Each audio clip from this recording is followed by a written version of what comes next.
The doors burst open, and a man was carried in with blood soaking through his shirt, and I did not have a single second to prepare myself before the night turned into chaos. My name is Elena Marino, and I work the night shift at a clinic that most people in this city pretend does not exist. We do not ask questions. We do not call the police. We simply treat the wounds that walk through our doors, no matter who carries them or why they are bleeding. That night, the wound belonged to a man named Victor Coleman.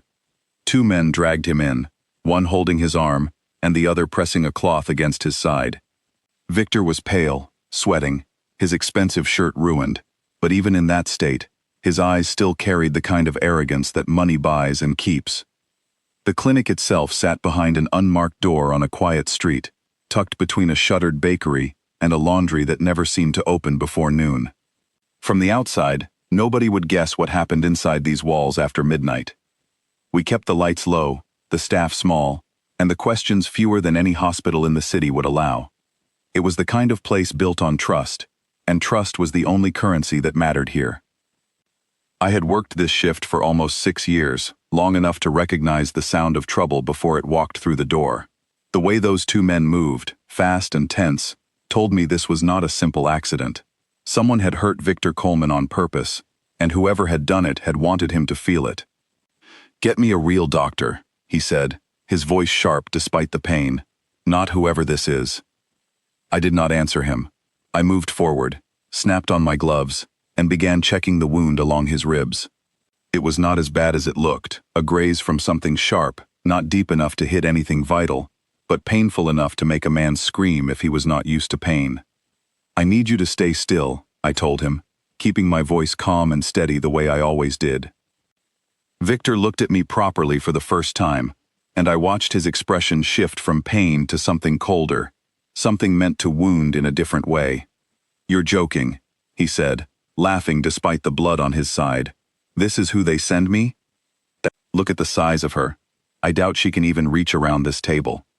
The two men who brought him in exchanged a glance but said nothing. I had heard worse before, and I told myself this would be no different. I pressed a clean cloth against his wound, firm enough to make him hiss in pain. "If you want to survive tonight," I said quietly, "you should let me work instead of talking." "I want someone who actually knows what they're doing," Victor snapped. "Not some overweight nurse who probably got this job because nobody else wanted her." The room went quiet except for the sound of machines beeping and his own ragged breathing. I felt the sting of his words the way anyone would, but I had built walls around myself a long time ago, thick enough to survive nights exactly like this one. I did not let my hands shake. I did not let my face show anything but focus. "Pressure is dropping," I said to the assistant beside me, my voice flat and professional. "Get me the suture kit." Victor kept talking, because men like him always did, filling silence with cruelty because it made them feel powerful when everything else in their life felt out of control. He commented on my uniform, on my hands, on the way I moved, each word designed to make me smaller than I already felt in that moment. I did not respond. I focused on the wound, on the steady rhythm of stitching, on keeping this man alive despite every ugly thing coming out of his mouth. It was not the first time a patient had underestimated me because of how I looked, and it would not be the last. I had learned long ago that my hands did not care what anyone thought of my body. They only cared about doing the work right. My assistant that night was a young man named Oliver, still training, still learning how to keep his face still when patients said terrible things. I saw him glance at me more than once, waiting to see if I would snap back, if I would defend myself the way anyone might expect. I gave him a small shake of my head instead, a silent reminder that our job was not to argue, only to heal. "Hold the light steady," I told Oliver, and he obeyed instantly, grateful for something to focus on besides the tension thick enough to choke on. Victor winced as the needle passed through his skin again, and instead of staying quiet through the pain, he used it as fuel for more insults. You'd think a place like this would at least hire people who look the part. Instead, I get someone who probably eats her feelings after every shift. I felt my throat tighten, but I kept my eyes on the wound in front of me. Years of nights like this had taught me that reacting only gave men like him more power. The best answer was competence, precision, the kind of skill that made his insults sound as small and pathetic as they truly were. "Almost finished?" I said calmly, my voice betraying nothing. "Good," Victor muttered. "I don't know how anyone trusts their life to someone your size. I'd ask for a different nurse, but I suppose beggars can't be choosers in a place like this." Oliver's hand trembled slightly on the light, and I gave him a steady look, silently telling him to hold on. I had survived worse insults from worse men, and I refused to let this one see even a flicker of the pain his words caused. My mother used to tell me that unkindness says more about the person speaking than the person receiving it, and I clung to that thought now, letting it settle over me like armor. Still, there was something different about Victor's cruelty that night. It was not just careless or thoughtless the way some patients could be when they were frightened or in shock. There was intention behind it, a sharpness meant to cut, as if he needed to feel powerful over someone in a moment when he had lost control of everything else. I finished tying off the last stitch and reached for gauze, pressing it gently against the wound before securing it with tape. My hands were steady, my breathing even, though inside I could feel a familiar ache building, the kind that came from swallowing insult after insult without letting any of it show. "There," I said, straightening up. "The wound is closed. It should heal cleanly if you keep it protected." Victor examined the bandage with obvious skepticism, running his fingers along the edge as though checking my work for mistakes. "I suppose it will have to do," he said finally, his tone dismissive. "Though I still think someone should double-check this before I leave." That comment, small as it seemed, was the one that finally reached the hallway outside, where Dominic had been standing in silence, listening to every word. Outside the room, in the hallway, someone else was listening. His name was Dominic Rossi, and though I did not know it yet, he was the reason Victor had even made it to this clinic alive. Dominic had been the one to pull him out of danger, had been the one to bring him here, because this was the only place in the city that would treat a man like Victor without asking who put a wound in his side. Dominic stood near the door, arms crossed, his expression unreadable as he listened to every insult Victor threw at me. Something about his stillness should have warned me, but I was too focused on my patient to notice the way the temperature in the room seemed to drop whenever Dominic's eyes moved toward me. I had seen Dominic before, though only in passing, years ago, in a different kind of emergency, one I still remembered clearly even now. But that night, in this room, I did not know he was watching. I only knew there was a man bleeding in front of me, who thought his money gave him the right to treat me like less than human. "You should be thanking her," one of the men who brought Victor in finally said, his voice low, almost a warning. "She's the best we've got." "I don't care how good she is," Victor snapped, wincing as I pulled the last stitch through his skin. "Look at her. This clinic must be desperate." I finished the stitches in silence, tied them off with practiced precision, and reached for the bandage without a single word in response. My jaw was tight, my chest burning with something I refused to let rise to the surface, but I kept my hands steady because that was the only thing that mattered in that room. "You're done," I said finally, my voice flat. "The wound is closed. You'll need to keep it clean and avoid strain for the next few days." Victor sat up slowly, testing his side, his lips curling into something between a smirk and a sneer. "Wonderful. Now get someone competent to check the stitches before I leave." That was the moment the air in the room changed completely. The door opened wider, and Dominic stepped inside, his presence filling the space in a way that made everyone, including Victor, go still. I had not noticed how quiet the hallway had become, until that silence followed him into the room. "Say that again," Dominic said, his voice low and even, the kind of calm that was far more dangerous than shouting. Victor blinked, confused, clearly not expecting to be addressed that way by the man who had brought him here. "Excuse me?" "I said," Dominic repeated, stepping closer. "Say that again." I stood frozen beside the table, gloves still on, blood still on my hands, watching a man I barely knew step into the room like a storm about to break. I did not understand yet why he was so angry, why his eyes had turned so cold, or why his hand had begun to move toward his jacket. All I knew was that the night was far from over, and whatever was coming next would change everything I thought I understood about the people who walked through these doors. Victor opened his mouth to speak again, unaware of how close he was standing to something he could not take back. And I, still holding a bloody cloth in my hand, had no idea that the next few minutes would decide far more than just his fate.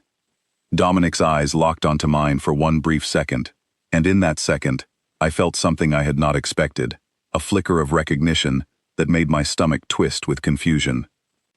I did not understand why a man I had barely spoken to would react this way to a stranger insulting me. I had seen Dominic Rossi before, years ago, but that memory felt distant now, buried under thousands of shifts and thousands of patients who had come and gone through these doors. Yet here he was, standing in the doorway with an expression that made the room feel smaller, colder, and far more dangerous than it had been a moment ago. "Say that again," Dominic repeated, his voice quiet in a way that somehow felt louder than shouting.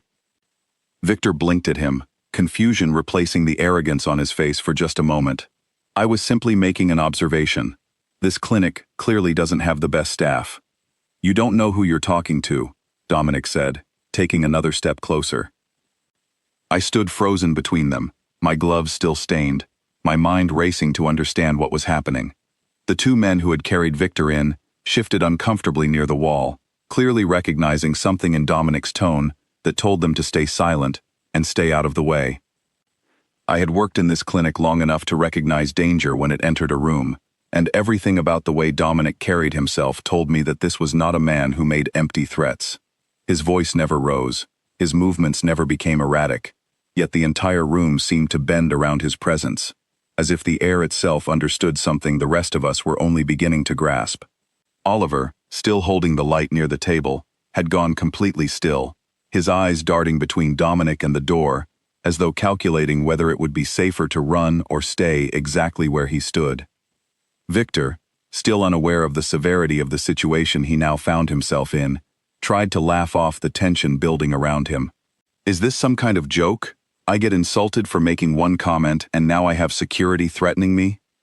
"He's not security," one of the men who had carried Victor in muttered under his breath, quiet enough that I almost missed it, though the warning in his voice was unmistakable. Victor did not seem to hear him, too focused on his own indignation to notice the fear now radiating from the two men who had brought him here.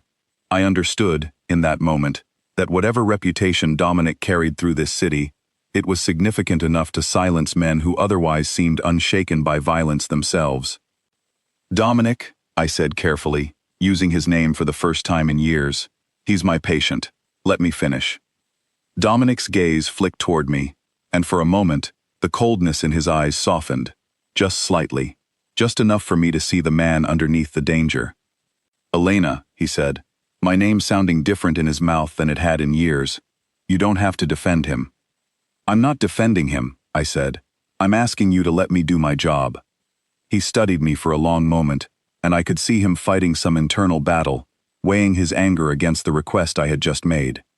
Finally, he stepped back, just slightly, giving me room to finish wrapping the bandage around Victor's side, though his eyes never left the other man's face. Victor, sensing the shift in power, tried to recover his composure. "I don't know what this is about, but I don't appreciate being threatened in a medical clinic." "You don't know what threatened means," Dominic said flatly. "Not yet." I finished securing the bandage, my hands moving faster now, eager to put distance between myself and whatever was building in that room. I had seen violence before in this clinic, had treated wounds from every kind of conflict this city produced, but I had never seen Dominic Rossi look this way, not even years ago, when the stakes had been so much higher. That memory came rushing back to me now, clear as if it had happened yesterday instead of years ago. It had been a night much like this one, chaotic and quiet at the same time, when a young girl had been brought to a different clinic where I worked back then, bleeding and terrified, refusing to let anyone touch her except me. She had been barely 16, caught in violence that had nothing to do with her, and the man who brought her in, desperate and frightened in a way that seemed impossible for someone who carried himself with such authority, had been Dominic. He had begged me that night, not with money, though he offered plenty of it, but with something more raw and honest. He had asked me to save her, had told me she was his sister, had promised me anything I wanted if I could just make sure she survived until morning. I remembered how his hands had shaken that night, how a man who clearly commanded fear from everyone around him had looked at me like I was the only person left who could fix what had gone wrong. I remembered the way he had paced the hallway outside the small treatment room, refusing to leave, even when I told him there was nothing more he could do but wait. I remembered how he had sat beside his sister's bed until dawn, holding her hand, whispering things in a language I did not understand, his composure cracking piece by piece the longer the night stretched on. Her name had been Sophia, though I had not thought of that name in years until this moment. She had been quiet and frightened, flinching at every sound, and it had taken nearly an hour just to convince her to let me examine the wound along her shoulder. I had talked to her the entire time, not about what had happened to her, but about small things, the weather, music, anything to keep her mind away from the fear still gripping her body. Slowly, her shoulders had relaxed, her breathing had steadied, and by the time I finished treating her, she had even managed a small, tired smile. Dominic had watched all of this from the doorway, saying nothing, though I remembered catching the way his jaw had tightened every time his sister winced. He had not been the man I would later come to understand him to be, not fully, not that night. That night, he had simply been a brother, terrified of losing the one person in his life he seemed to care about more than anything else. I had worked through the night without sleep, without rest, focused entirely on keeping that young girl alive. When morning came, and her condition stabilized, Dominic had tried to press an envelope of money into my hands, more than I made in half a year, but I had refused it. "I don't need payment for doing my job," I had told him then. "Just make sure she stays safe from whatever put her in that bed." He had looked at me with an expression I had never forgotten, somewhere between gratitude and disbelief, as if he had never met someone who refused something he offered so freely. He had asked my name before he left that morning, and I had told him, never expecting to see him again, never expecting that moment to matter beyond that single night.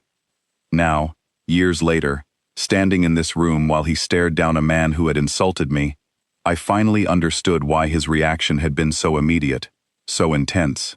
He had not forgotten. Whatever debt he felt he owed me had never faded, and watching someone treat me with cruelty had apparently been enough to bring it roaring back to the surface.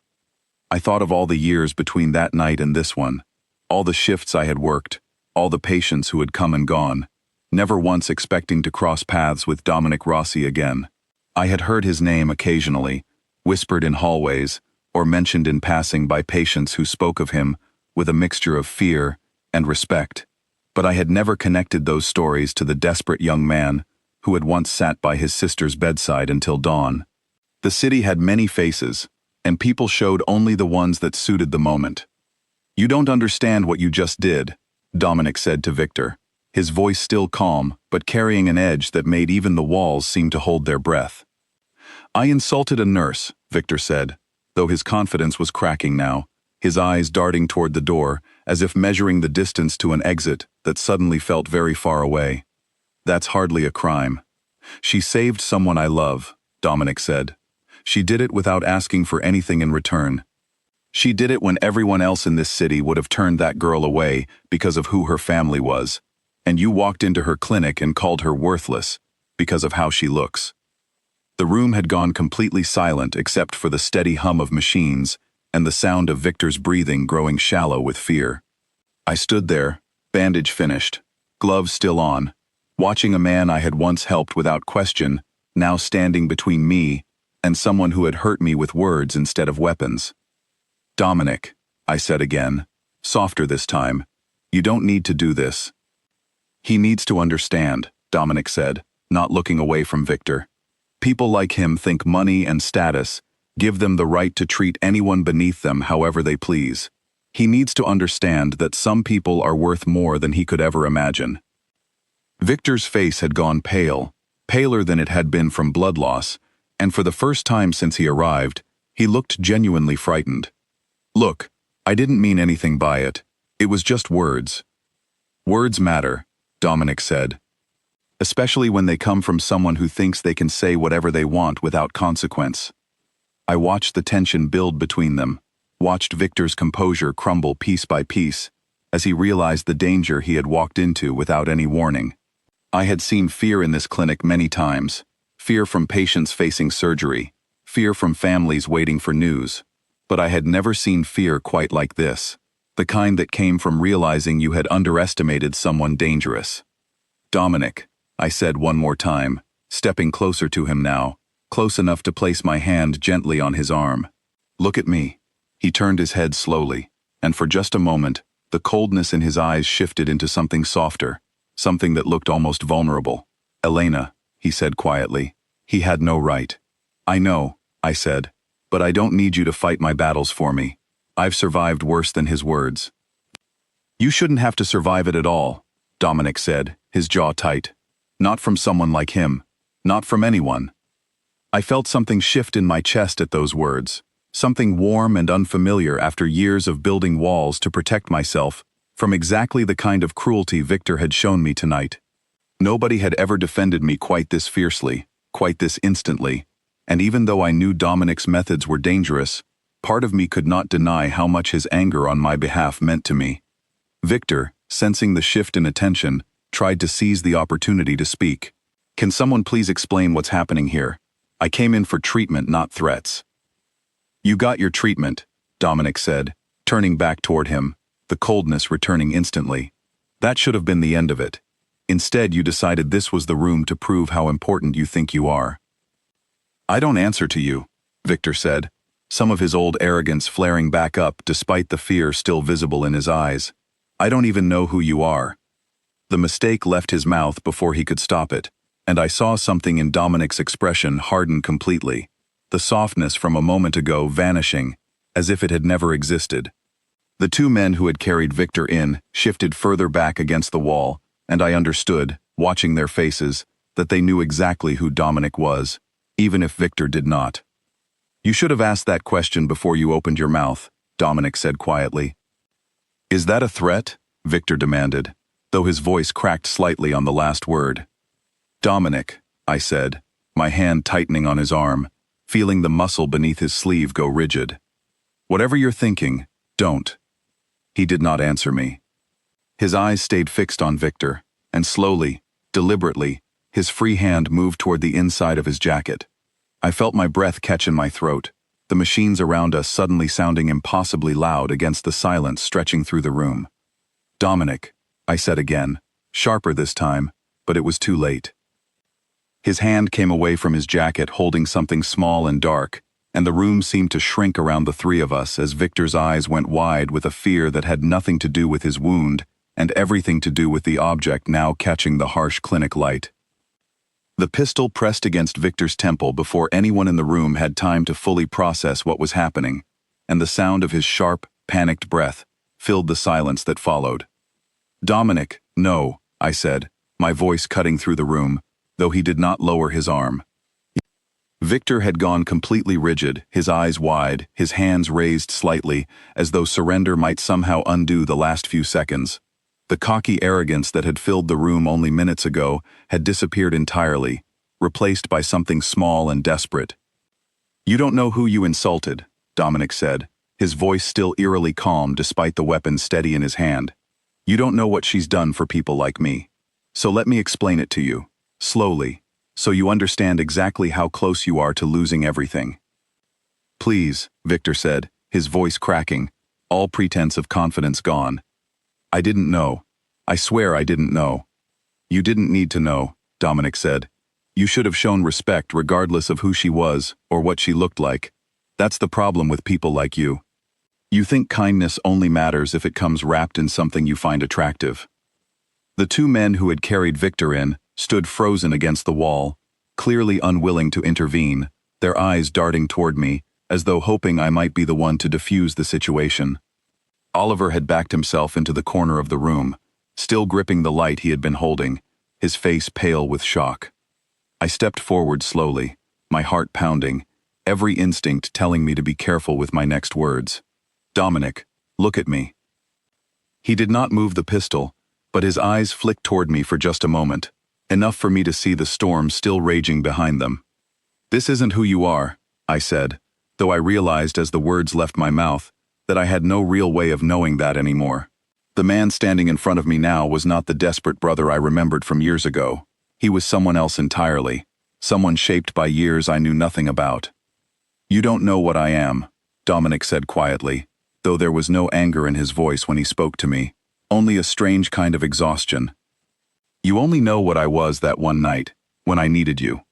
And I helped you because it was the right thing to do, I said. Not because I wanted this. Not because I wanted you to hurt someone in my clinic, because he said cruel things to me. Victor whimpered slightly, the pistol still pressed firmly against his skin, and I watched sweat trail down the side of his face despite the clinic's cool air. Please, he said again, barely above a whisper. I have money.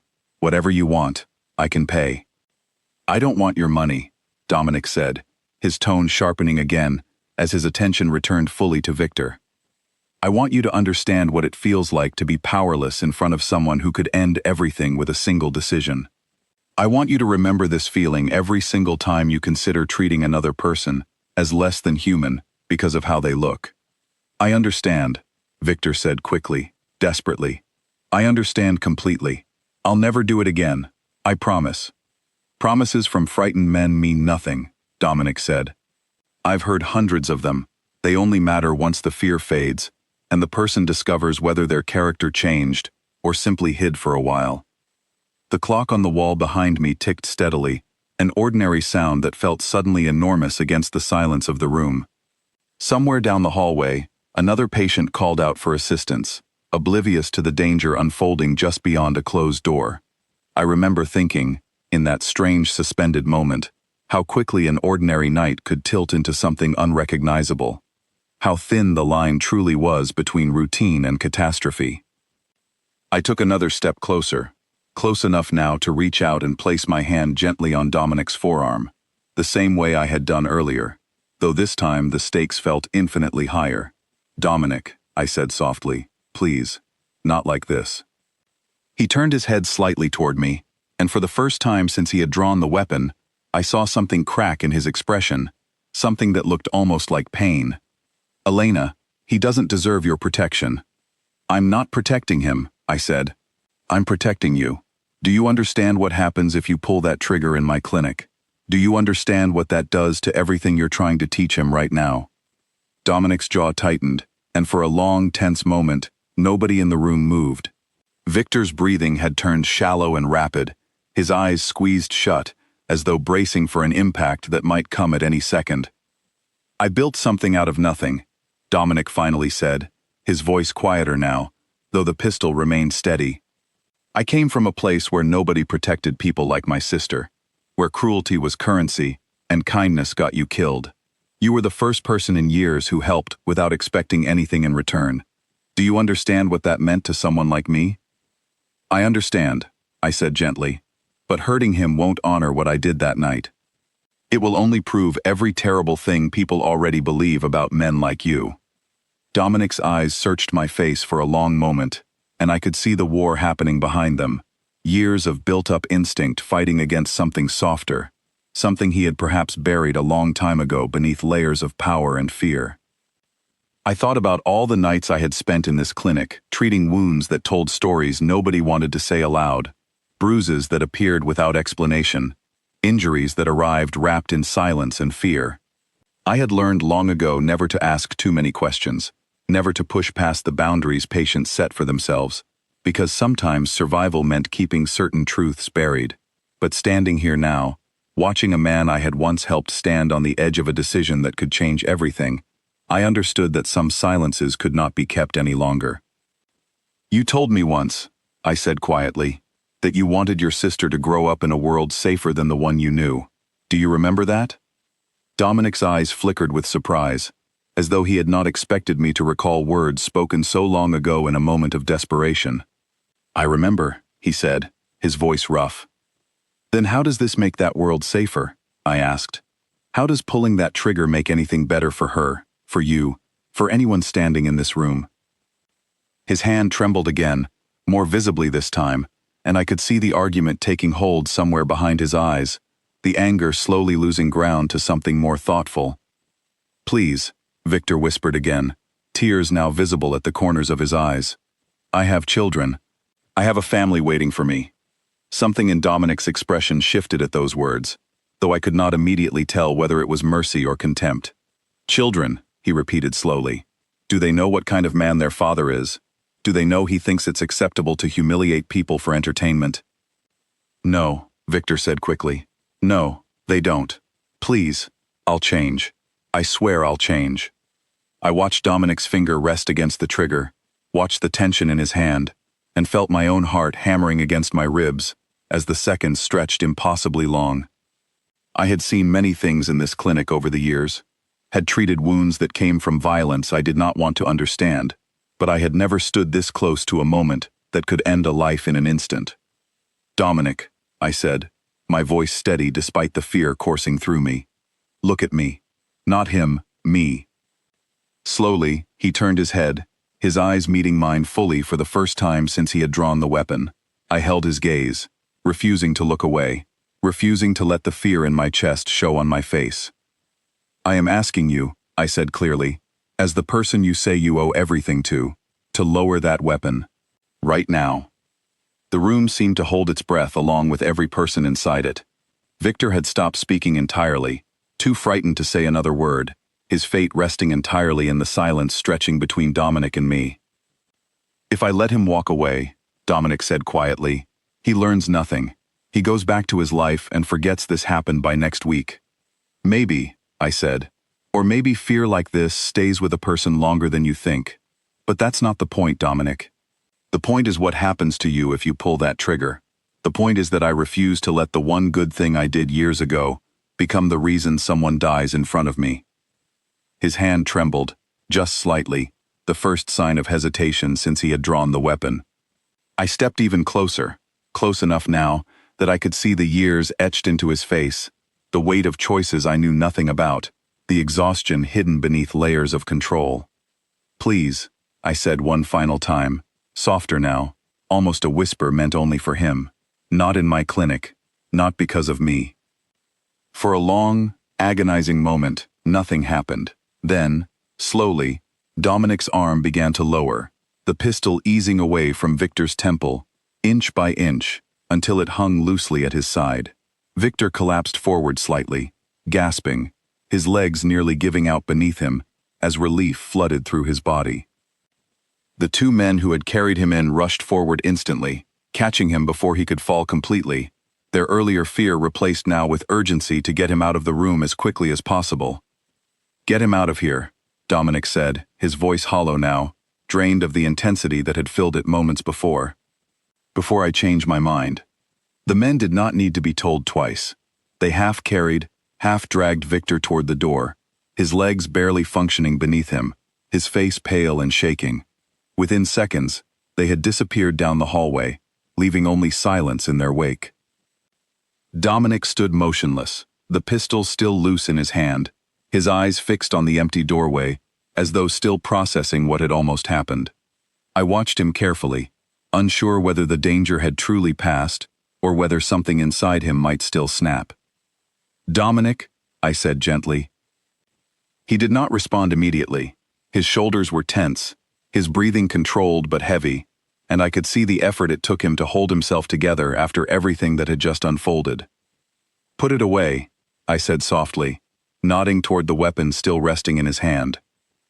Slowly, mechanically, he tucked the pistol back inside his jacket, his movements stiff and deliberate. When he finally turned to look at me, his expression had changed completely, the coldness replaced by something raw and exposed, something that looked almost like shame. I'm sorry, he said quietly. I shouldn't have done that here, not in front of you. You shouldn't have done that anywhere, I said, though my voice carried no anger, only exhaustion and something softer underneath it. But I understand why you did. Do you? He asked, his voice uncertain in a way I had never heard from him before. I think so, I said. You've spent years protecting people. Maybe you don't know how to stop, even when the person in front of you doesn't need protecting the way you think they do. Dominic was quiet for a long moment, studying my face as though searching for something he could not quite name. You weren't afraid, he said finally. Even with the gun in the room, you weren't afraid of me. I was afraid, I admitted, but not of you. I was afraid of what you might become if you pulled that trigger. I was afraid of losing the person who once sat beside his sister's bed all night, refusing to leave until he knew she was safe. Something in his expression softened completely at those words, the last remnants of coldness melting away into something more vulnerable than I had ever seen from him. "Nobody remembers that version of me anymore," he said quietly. "Not even me, most days." "I remember," I said. "I've always remembered."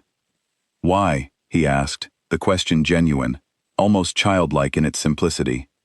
"Out of everyone I've met, why would you be the one who remembers that night instead of everything I've become since?" I considered the question carefully before answering, aware that whatever I said next might matter more than I fully understood. "Because that night showed me who you really are underneath everything else," I said. "The version of a person that appears when nobody expects anything of them, when there's no reputation to protect and nothing to prove. That's usually the truest version." "I don't think that man disappeared, Dominic. I think you just buried him, because it seemed safer than letting him exist in a world that punished softness." He was quiet for a long moment, absorbing my words with an expression I could not fully read. "You make it sound simple," he said finally. "It's not simple," I said, "but it's true." Oliver, still standing frozen in the corner, finally seemed to remember how to breathe, his shoulders sagging with relief, now that the immediate danger had passed. I glanced at him briefly, offering a small reassuring nod before turning my attention back to Dominic. "You should go," I said gently, "before anyone else comes in and finds you standing here."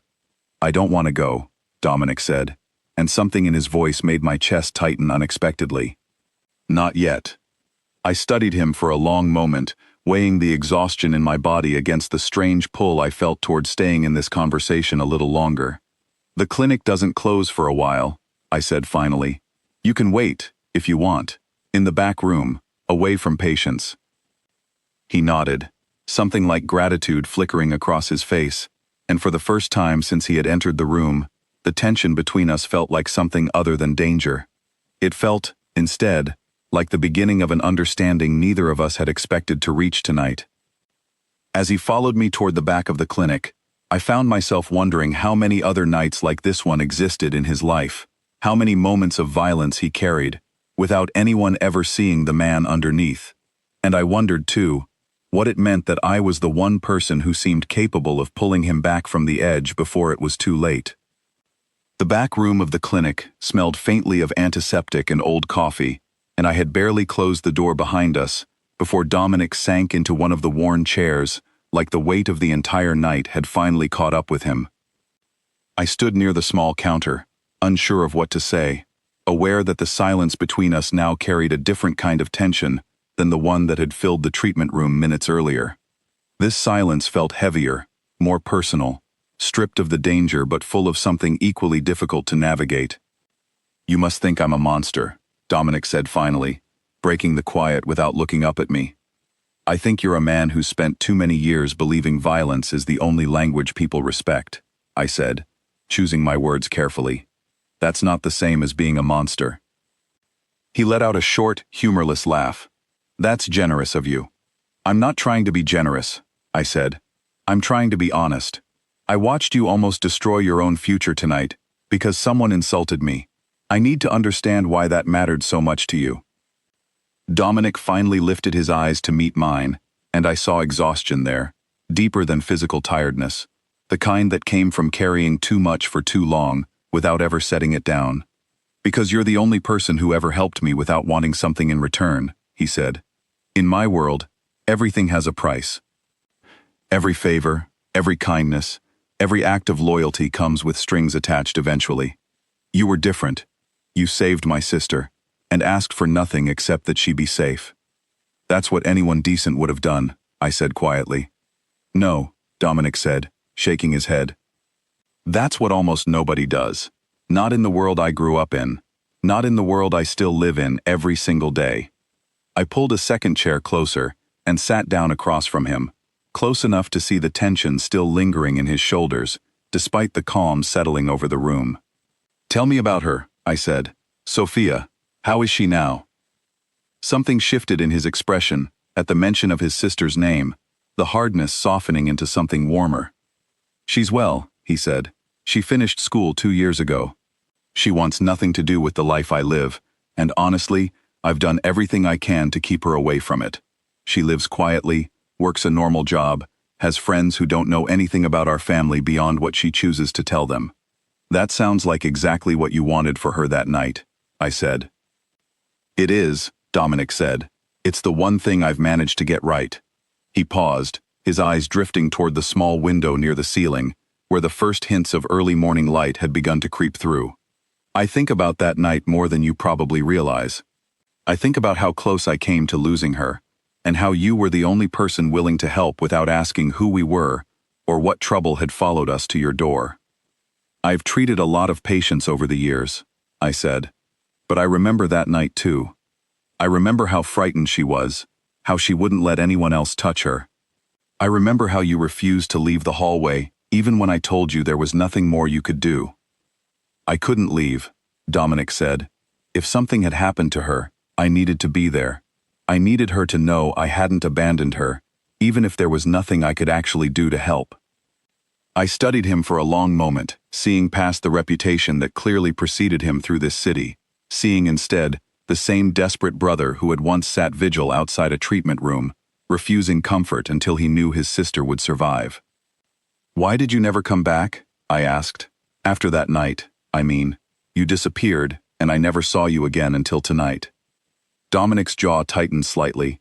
Because staying close to you felt dangerous, he admitted. Not dangerous for me. Dangerous for you. The people I associate with, the enemies I've made over the years, they don't hesitate to hurt anyone connected to me if it serves their purposes. I told myself staying away was the kindest thing I could do. And tonight? I asked. What changed? Nothing changed, he said. I wasn't planning on seeing you again. I brought Victor here because this clinic doesn't ask questions, and I needed him treated quickly and quietly. I didn't know you still worked here. I didn't expect to hear his voice speaking to you the way he did. I thought about the strange coincidence of it all, the way fate, or chance, or simple bad luck had brought Victor Coleman into my clinic, on a night when the one man capable of frightening him into silence happened to be standing just outside the door. I'm sorry you had to see that side of me, Dominic said quietly. The version of myself I try to keep separate from moments like this. I've seen worse things in this clinic, I said. Violence isn't unfamiliar to me, Dominic. What surprised me tonight wasn't the danger. It was how quickly you were willing to throw everything away over an insult directed at me. It wasn't just an insult, Dominic said, his voice hardening slightly. It was cruelty, dressed up as casual conversation. It was a man who has never once had to fight for anything in his life, deciding that your worth could be measured by how you look. I've spent years building something out of nothing, clawing my way up from circumstances most people can't imagine. And the one thing I've learned along the way is that character matters more than anything else. You showed me character that night with my sister. He showed me the absence of it tonight. I felt something warm settle in my chest at his words, an unfamiliar feeling after years of building emotional walls thick enough to survive nights like tonight without breaking. Nobody had ever defended me with such conviction, had ever seen past the surface insults thrown my way, to recognize something worth protecting underneath. You could have handled it differently, I said gently. You could have simply asked him to leave. You didn't need the weapon. You're right, Dominic admitted. I let years of instinct take over instead of thinking clearly. That's a habit I should probably work on breaking, especially around you. Especially around me? I asked, curious about the specific phrasing. Dominic hesitated, and for a moment, I watched something like vulnerability cross his features, an expression that seemed foreign on a man who carried himself with such authority. I don't want you to be afraid of me, he said finally. I don't want the person who showed my family such extraordinary kindness to see me as just another dangerous man who solves problems with violence. I don't see you that way, I said, surprising myself with how easily the words came. I see someone capable of tremendous loyalty, even if that loyalty sometimes takes dangerous shapes. Tonight showed me both sides of that. The frightening side, yes, but also the side that remembered a debt most people would have forgotten years ago. Dominic studied my face for a long moment, something unreadable passing behind his eyes. Most people in my position would have forgotten, he said. I'm not sure why I never did. Maybe some kindness leaves a mark deep enough that it doesn't fade, I said, even in a life like yours. Can I tell you something strange? Dominic said, breaking the quiet that had settled between us. For years, whenever things became difficult, whenever I had to make choices I wasn't proud of, I thought about that night. I thought about the way you spoke to Sophia, so calm, so patient, like nothing in the world mattered more than making her feel safe. It became a kind of measure for me, a way of judging whether I was becoming someone I could still live with. That's a lot of weight to place on one night, I said. Maybe, he admitted, but it kept me from crossing certain lines. There are things I could have done over the years, things that would have made my life easier, that I refused because I kept imagining what you would think if you ever found out. It sounds foolish, I know. You barely knew me. It doesn't sound foolish, I said, and I meant it. Sometimes the people who see us most clearly are the ones who only witness a single moment, stripped of everything else. Maybe that's why it stayed with you. Because that night, I saw exactly who you were, without any of the noise surrounding your life. Dominic nodded slowly, considering my words. I've spent so many years surrounded by people who want something from me, he said. Loyalty bought with fear, respect built on power. It becomes difficult to remember what it feels like when someone simply chooses kindness, because it's the right thing to do, not because of what it might earn them later. You deserve more of that in your life, I said quietly. Everyone does. Even men like me? He asked, a hint of something vulnerable beneath the question. Especially men like you, I said. The ones who remember. The ones who still feel the weight of what they've had to become. We sat in comfortable silence for a while after that, the early morning light growing steadily brighter through the small window, painting soft gold across the worn furniture of the back room. I found myself studying him in a way I had not allowed myself to earlier, noticing details beyond his reputation, and the danger that had filled the treatment room. There was tiredness in his eyes that went beyond a single night, the kind of exhaustion that came from years spent protecting others, while rarely allowing anyone to protect him in return. Can I ask you something? Dominic said eventually, breaking the silence. Of course, I said. Does it bother you? He asked. The way men like Victor treat you, does it wear you down over time, hearing those things again and again? I considered the question honestly before answering, aware that this conversation had moved somewhere far more personal than either of us had likely intended when the night began. It used to bother me more, I admitted. When I first started this work, every insult felt like a wound that lingered long after the shift ended. Over time, I learned to build distance between myself and the cruelty patients sometimes showed, but it never disappears entirely. Tonight reminded me of that. I'm sorry, Dominic said again, quieter this time. Not just for pulling a weapon in your clinic. I'm sorry that men like him exist at all, that you've had to develop armor just to survive an ordinary shift. You don't need to apologize for the actions of other men, I said, but thank you for understanding. The clinic had grown quieter around us as the night shift wound down and the first signs of morning began settling over the city outside. I knew I would need to return to my duties soon, that other patients might arrive, that Oliver would need guidance finishing his notes from earlier. But for a few more minutes, I allowed myself to simply sit across from a man who had once been a desperate stranger and had somehow become something far more complicated. I should let you get back to work, Dominic said, seeming to sense my thoughts before I spoke them aloud. You should, I agreed, though something in me felt reluctant to end the conversation just yet. Will you be here tomorrow night? He asked, the question coming out more carefully than I expected from a man who usually spoke with such certainty. I work most nights, I said. It's rarely quiet enough to notice one shift from the next. Would it be strange, he asked, if I came by sometime, not because of an emergency, just to see how you're doing? I considered the question, aware of how much had shifted between us in the span of a single night, aware too of how dangerous it might be to let someone like Dominic Rossi into my life beyond the walls of this clinic. But something about the way he asked, hesitant and genuine, stripped of the authority that usually surrounded him, made it difficult to say no. It wouldn't be strange, I said finally. Just don't bring any more patients bleeding through my door in the middle of the night. A small, unexpected smile tugged at the corner of his mouth, the first real lightness I had seen from him since he had stepped into the treatment room hours earlier. I'll try my best, he said. though I can't make promises about the company I keep. I've noticed, I said dryly, and for a moment, the tension of the night seemed to lift entirely, replaced by something easier, something almost ordinary despite everything that had happened.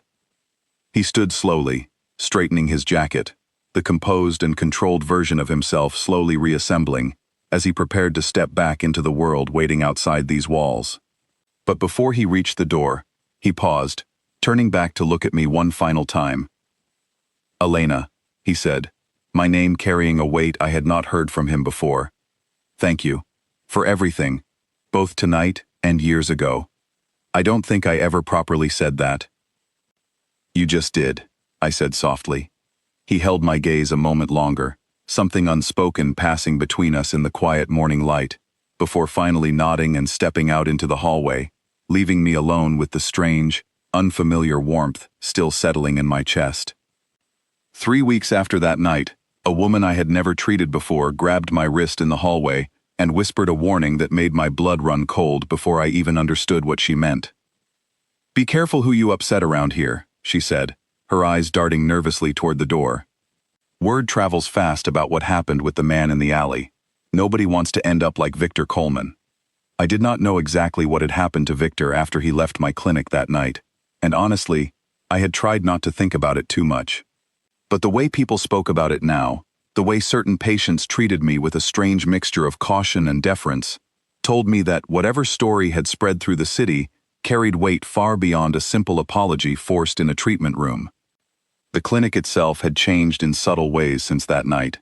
Staff members who once barely acknowledged me now greeted me with genuine warmth. Patients who might have once made careless comments about my appearance seemed to think twice before speaking. It was as though an invisible shield had settled around me, one I had never asked for and did not fully understand until Oliver finally explained it during a quiet moment between patients. "They know," he said simply. "Everyone in this part of the city knows what Dominic Rossi is capable of, and now everyone knows he considers you someone worth protecting. Nobody wants to be the next Victor Coleman." I had mixed feelings about that reputation, about being known not for my skill or my years of dedicated work, but for my connection to a man whose name alone seemed to command fear throughout entire neighborhoods. Still, I could not deny that something had shifted in how I carried myself through the clinic, a quiet confidence that had nothing to do with Dominic's reputation and everything to do with finally understanding, deeply and completely, that my worth had never depended on the cruel opinions of men like Victor. One afternoon, a young nurse named Grace, newly hired and still nervous around the clinic's stranger patients, pulled me aside during a break to ask about that night, curiosity clearly overtaking her hesitation. "Is it true," she asked quietly, "that a man threatened someone right there in the treatment room, just because he was cruel to you?" I considered how to answer, unsure how much of the story had already spread through whispered conversations among the staff. "Something like that happened," I said carefully. "But I don't think it's a story worth repeating with excitement. Nobody should need violence to prove that cruelty is wrong." Grace nodded slowly, absorbing my words with the kind of thoughtfulness that told me she might grow into a fine nurse someday, one who understood that strength came in many forms beyond the dramatic. "But it changed things, didn't it?" she asked. "The way people treat you now?" "Maybe," I admitted. "But I'd rather people respect me because of my work, not because they're afraid of who might be waiting outside if they don't." Still, I could not deny that the incident had taught me something valuable about myself, something separate entirely from Dominic's reputation. I had stood in that room, frightened but composed, and had found the courage to ask a dangerous man to lower his weapon, not because I doubted his loyalty, but because I refused to let cruelty be answered with more cruelty. That courage, I realized, had always existed within me. It simply took a moment of genuine crisis to reveal it fully. Dominic had kept his word about visiting, though not in the way I initially expected. He did not arrive with grand gestures or dramatic declarations. Instead, he showed up quietly, usually near the end of my shift, sometimes bringing coffee from a small shop a few blocks away, sometimes simply sitting in the waiting area until I finished my final rounds. We talked about small things at first, careful conversations that skirted around the depth of what had happened that first night. both of us feeling our way through unfamiliar territory.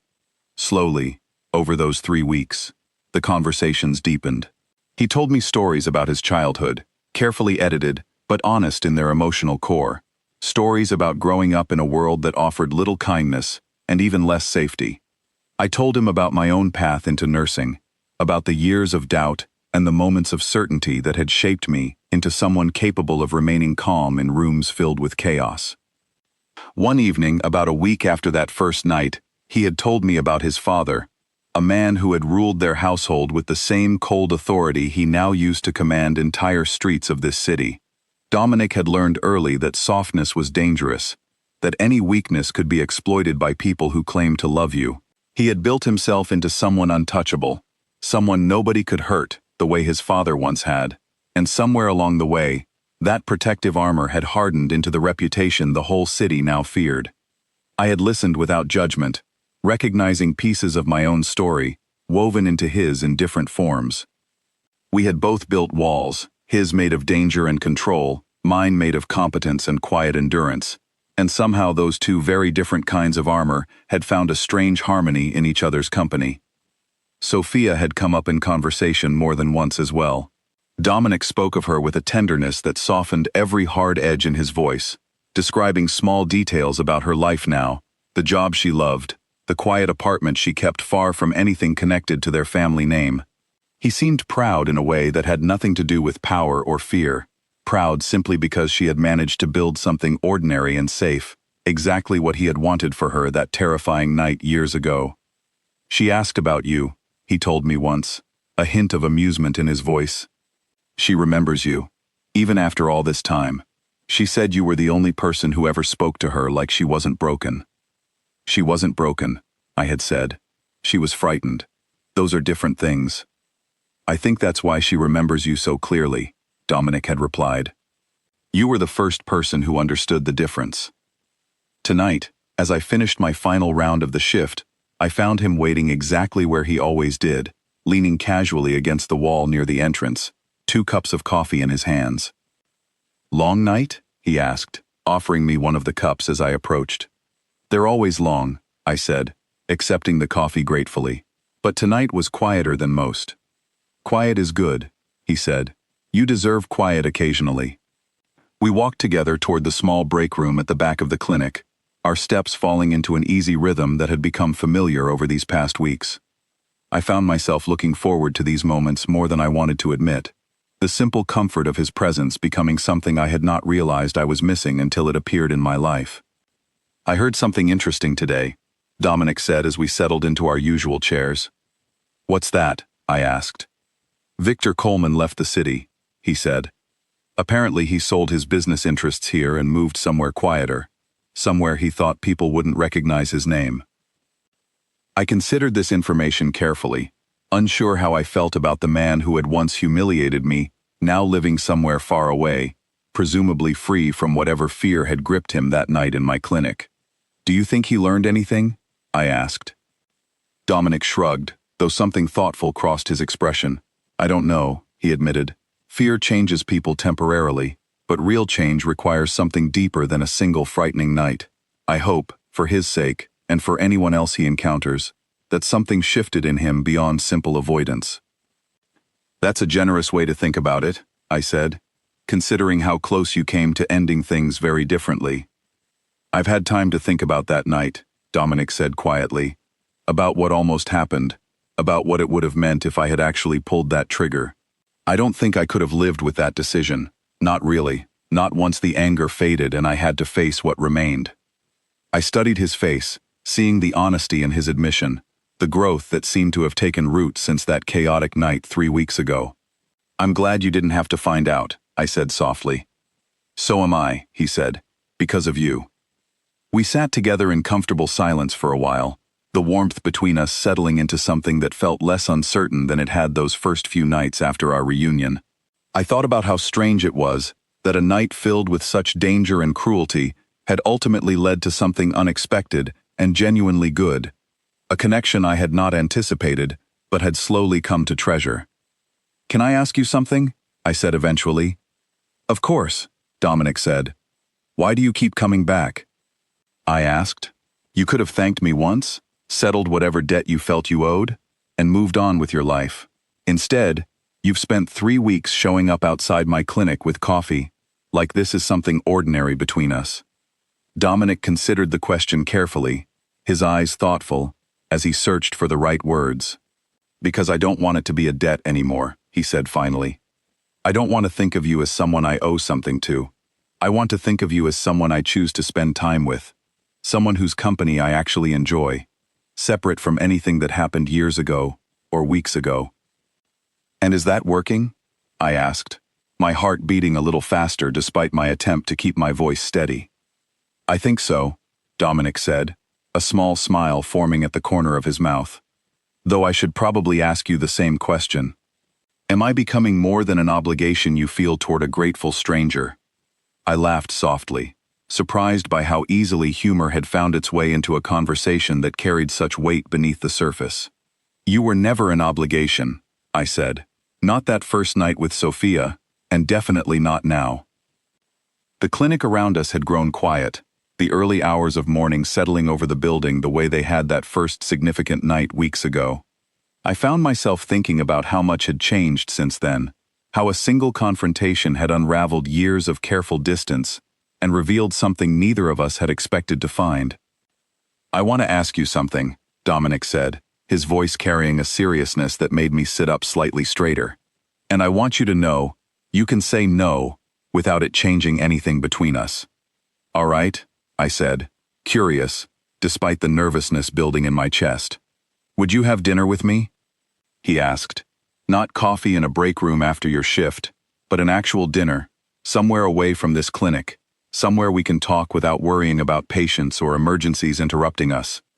I felt warmth spread through my chest at his words, a feeling I had not allowed myself to fully embrace until this exact moment. Years of building walls against cruelty and disappointment had made me cautious, careful about letting anyone close enough to matter. But something about Dominic, about the honesty he had shown me over these past weeks, made those walls feel less necessary than they once had. I would like that, I said finally, watching relief and something warmer flood across his features. Really? He asked, as though he had genuinely expected me to refuse. Really, I confirmed, though I should warn you, my schedule is unpredictable. Emergencies don't care about dinner reservations. I think I can handle unpredictable, Dominic said, his smile widening into something genuine and unguarded, an expression I suspected very few people in his life ever had the privilege of seeing. We finished our coffee in comfortable conversation, discussing small details about where we might go, both of us dancing carefully around the significance of what this moment represented, without naming it directly. When my shift officially ended and the morning staff began arriving to take over, Dominic walked me to the clinic entrance, the early sunlight casting long shadows across the quiet street outside. I'll see you soon, he said, though something in his tone made it feel like more than a simple farewell. You will, I agreed. He hesitated for a moment before leaning down slightly, pressing a gentle kiss against my forehead, a gesture so unexpected and so tender that it left me momentarily breathless. Thank you, he said quietly, for seeing something in me worth saving, twice now. Thank you for remembering, I said, when it would have been easier to forget. As I watched him walk away down the quiet street, the morning light catching the edges of his figure until he disappeared around the corner, I found myself smiling in a way that felt entirely unfamiliar, entirely new. Years of insults and careless cruelty had taught me to expect very little from the world, to build my worth around competence and skill rather than anything as fragile as being seen and valued exactly as I was. But standing there in the quiet morning air, coffee cup still warm in my hands, I understood that something fundamental had shifted within me since that chaotic night 3 weeks ago. Victor Coleman's cruelty had been meant to diminish me, to remind me of every insecurity I had carefully buried beneath years of professional composure. Instead, that same night had brought Dominic back into my life, had revealed a connection built not on fear or obligation, but on genuine recognition of character that transcended appearance entirely. I turned back toward the clinic, ready to finish my paperwork and head home for much-needed rest, but my thoughts remained on the man who had walked away moments ago, carrying with him a piece of a heart I had guarded carefully for years. Whatever came next between us, whatever complications his world might bring into mine, I found myself unafraid to discover it. For the first time in longer than I could remember, I felt genuinely excited about what tomorrow might bring, not because of anything dramatic or dangerous, but because of the simple, quiet possibility of dinner with a man who had seen past every surface judgment to recognize something worth protecting underneath. Inside the clinic, Oliver caught my expression as I walked past the front desk and raised an eyebrow knowingly. "Good night?" he asked, a teasing smile playing at his lips. "Good morning," I corrected gently, unable to keep the small smile from spreading across my own face. "A very good morning, actually." As I settled into finishing my final notes before heading home, I allowed myself, finally, to believe that perhaps the cruelty of strangers no longer held the power it once did over how I saw myself, and that somewhere in this complicated, dangerous, unpredictable city, someone had finally seen me exactly as I was and decided I was worth choosing, again and again, without hesitation.